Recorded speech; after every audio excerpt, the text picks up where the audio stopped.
Mau menyaksikan kajian Buya Yahya tanpa biaya internet? Segera pasang parabola Al-Bahjah TV di rumah Anda. Bebas biaya bulanan dan tanpa koneksi internet.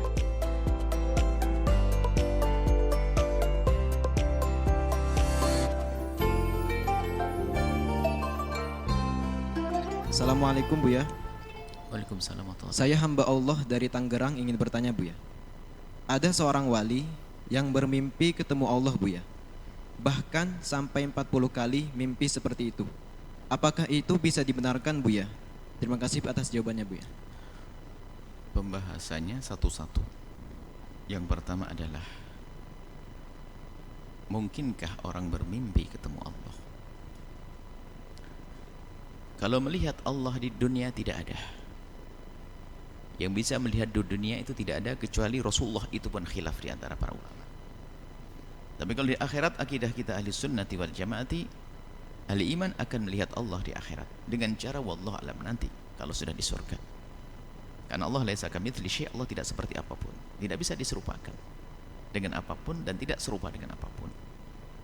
Adapun mimpi, ini ulama sudah mengatakan kalau mimpi ada riwayat dari Nabi, mimpi kalau mimpi iya. Bahkan hampir disepakati mungkin seseorang mimpi. Sebab mimpi itu adalah mimpi itu alamnya sudah beda. Dalam kita melihat di dalam mimpi pun sudah tidak dengan indera mata. Kita bisa tahu warna kuning hijau dalam mimpi bukan karena mata kita melek. Mimpi ayo dari indera yang mana itu? Kalau alam mimpi sudah beda alamnya. Coba seorang mimpi, suatu ketika dalam mimpi dia di taman, berjalan dengan anak-anaknya, keluarganya di taman yang indah, penuh dengan bunga-bunga, warna merah, putih, kuning, hijau, kupu bertebangan. Itu tidak melihat, matanya nggak melihat. Terdengar suara yang merdu, kupingnya di mana? Kan tidak ada suara juga. Namanya mimpi, alamnya beda. Sehingga di sini para ulama mengatakan bermimpi ketemu Allah itu juga mungkin. Baik, setelah mungkin bertemu Allah, kalau seandainya iya bagaimana? Maka tidak bisa digambarkan, tidak bisa diceritakan. Karena apa? Laisa kamitslihi syai'. Tidak ada mimpi ketemu Allah, dia seperti laki-laki. Oh pasti bohong, tak benar itu. Karena Allah tidak seperti laki-laki. Ya bagaimana wallah alam, itu adalah kisah wali para kekasih Allah. Tidak bisa, wali pun tidak bisa bercerita begini-begini. Karena apa? Itu sudah sesuatu yang di luar jangkauan akal. Caranya seperti apa? Jadi kalau mimpi ketemu Allah adalah dari sisi mungkin, bukan semungkin, masih mungkin begitu. Kemudian apakah terjadi? Ada dinukil dari para ulama seperti Imam Ahmad bin Hanbal pernah mimpi berkali-kali ketemu Allah, tapi tidak menjelaskan begini-begininya, tidak. Baik, kemudian berarti waliullah mungkin bermimpi ketemu Allah. Sekarang permasalahannya bukan di sini. Kita masuk permasalahan baru lagi. Waliullah mimpi ketemu Nabi. Jadi kalau kaidahnya ini sudah benar bahwasanya wali mungkin ketemu Allah. Cuman permasalahannya bukan di sini. Yang apakah benar dia wali lalu dia ketemu Allah dan ngomongnya itu benar atau tidak? Seseorang mengatakan aku mimpi bertemu Allah. Siapa dia? Dia wali. Ya, kita husnudzon dengan perilakunya yang selama ini baik-baik, nggak pernah terungkap kebohongan dalam hidupnya. Nggak ada pernah ciri-ciri bohong. Hidupnya cirinya bohong. Sedikit ngaku mimpi ketemu Rasulullah, sedikit bohong sini nih. Selalu ngaku ketemu Allah. Kalau dari awal tanda kebohongan yang bukan dia. Tapi kalau memang dia waliullah mungkin. Nah ini sekarang siapa yang memastikan dia waliullah? Kita kan husnudzon, diajari husnudzon kepada siapapun. Oke, husnudzon. Tapi husnudzon kita ada dasarnya. Dia adalah minas solihin, orang yang soleh, orang jauh dari kemaksiatan, tidak pernah mengucapkan kalimat bohong dan sebagainya sepanjang hidupnya. Maka seperti Imam Ahmad bin Hanbal kemudian dinukil dari beliau bermimpi ketemu Allah, ya orang mudah percaya. Lah ini orang di mana nggak tahu tiba-tiba ngaku ketemu Allah. Nah ini permasalahannya, ini bener ndak dia tuh mimpi? Itu satu. Kalau nggak bener nih urusan dusta. Yang kedua adalah yang menceritakan. Lah yang menceritakan ini jujur bener enggak? Jangan-jangan saya ini tukang pendongeng yang suka bohong. Saya pendongeng, menceritakan macam-macam. Sehingga menisbatkan dengan wali-wali hal yang macam-macam. Wah, kiai sana pernah bertemu Rasulullah berapa kali, ini. Padahal saya bohong, saya itu hanya pengen meramaikan majelis saja dengan kisah-kisah waliullah. Akhirnya kita berdusta atas nama Allah dan atas nama wali. Bisa lah ini. Siapa? Lah kalau saya jujur mendengar berita dari orang tersebut atau membaca ceritanya lain cerita. Tapi kalau saya berbohong lah ini, yang menceritakan ini siapa? Kan banyak dikisahkan. Matbu itu rusak karena atba kan banyak. Seorang alim, soleh, fadil itu biasa, dia tidak pernah cerita macam-macam. Cuman giliran ketemu murid kadang cerita aneh-aneh, sehingga banyak cerita bohong dinisbatkan. Hanya untuk mengangkat, padahal wali gurunya sudah terangkat, cuman dia menambah-nambahkan supaya dia ke bawah-bawah. Sehingga kadang, waduh saya dikasyaf, saya dilihat oleh guru saya dalam mimpinya dan katanya saya duduk dengan Rasulullah. Lah ini sudah mulai ngelantur ya. Ini banyak atba, pengikut itu adalah berdusta untuk kepentingan dirinya sendiri. Ya ini kacau. Ketemu wali yang tidak dusta, tapi kadang kita ini berdusta menceritakan wali nggak semestinya mungkin. Jadi masalah mungkin iya, akan tapi pertama yang ngaku tadi betul enggak dia di saat bercerita mimpi ketemu Allah. Kemudian yang menceritakan. Jadi masih kemungkinan bohong nih banyak sekali. Makanya ini adalah ilmu sir, kalaupun benar nggak mudah kita ceritakan kepada siapapun.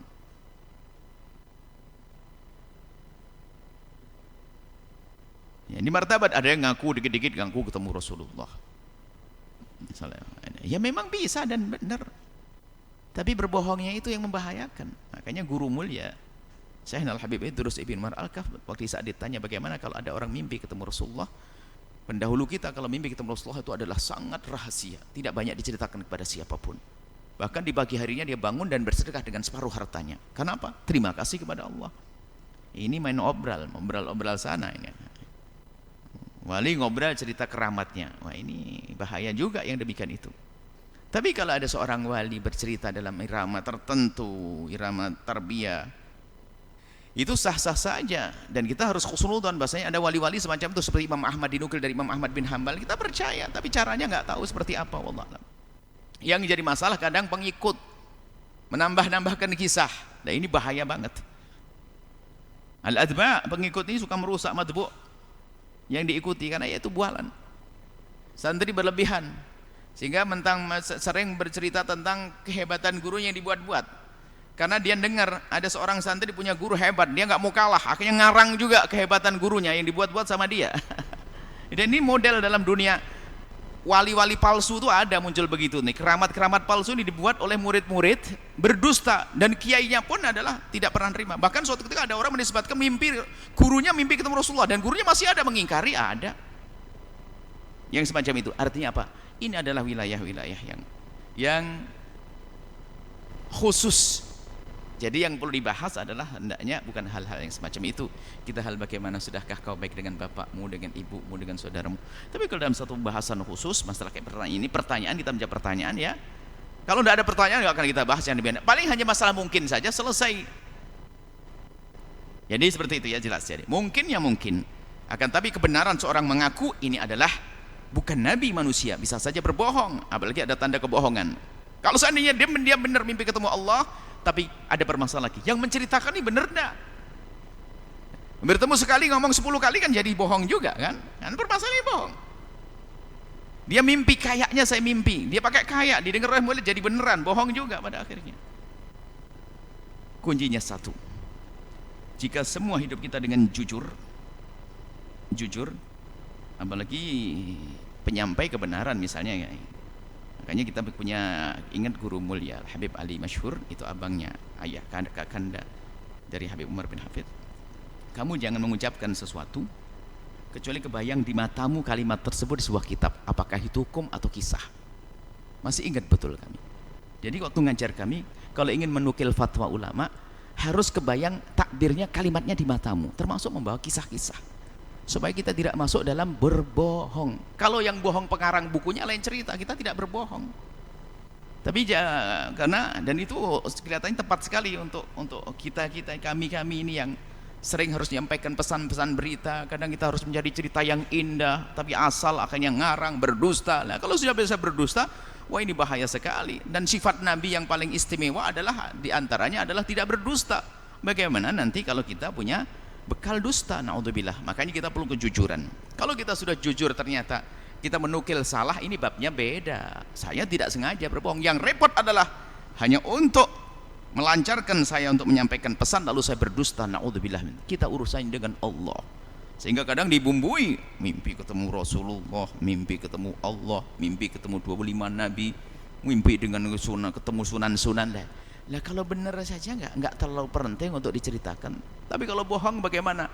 Ya enggak pantas jadi juru dakwah. Intinya seperti itu. Jadi kita waspada dalam hal-hal yang semacam ini.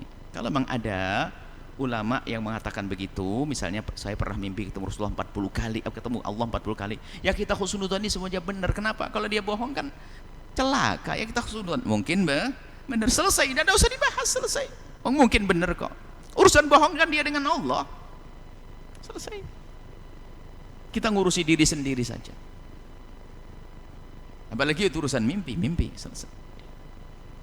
Dan kemudian di saat mimpi bertemu Allah misalnya, disebutkan Imam Bukhari mengisahkan, Imam Bukhari, kalau ada orang bermimpi ketemu Allah lalu memberikan pesan, maka ketahuilah, kalau hanya mimpi saja tidak ada pesannya, selesai, nggak ada masalah. Tapi kalau ada pesan, tetap harus dicocokkan dengan di alam nyata.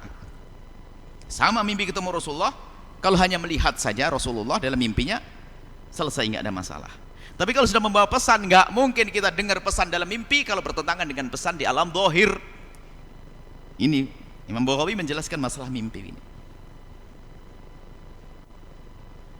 Kalau ternyata perintahnya perintah kebaikan, dicocokkan. Kalau perintahnya kejelekan, itu karena tahdir untuk kita waspada. Misalnya tiba-tiba mimpi ketemu Allah atau mimpi ketemu Rasulullah, nyuruh yang jahat. Tidak mungkin Allah dan Rasulullah menyuruh yang jahat. Berarti apa koreksi? Mungkin kita selama ini sering mengikuti kebatilan. Suruh sadar di saat bangun, itu dikatakan oleh Imam Bukhari. Misalnya ketemu Rasulullah, cobalah kau mabuk sana, kau ini, berarti itu peringatan agar di saat bangun, ini adalah kebiasaan saya ini. Nabi memerintahkan menguji sesuai kebiasaan saya, tapi yang dipakai adalah di ilmu zahirnya, di alam nyatanya, seperti itu. Dan sudahlah, kalau urusan para kekasih Allah wali itu adalah, biarkan itu adalah dalam lingkup khusus supaya tidak jadi bahan perdebatan. Yang jelas mungkin akan, tapi satu, jangan berbohong siapapun dari kita. Selesai, aman. Wallahu a'lam bishawab.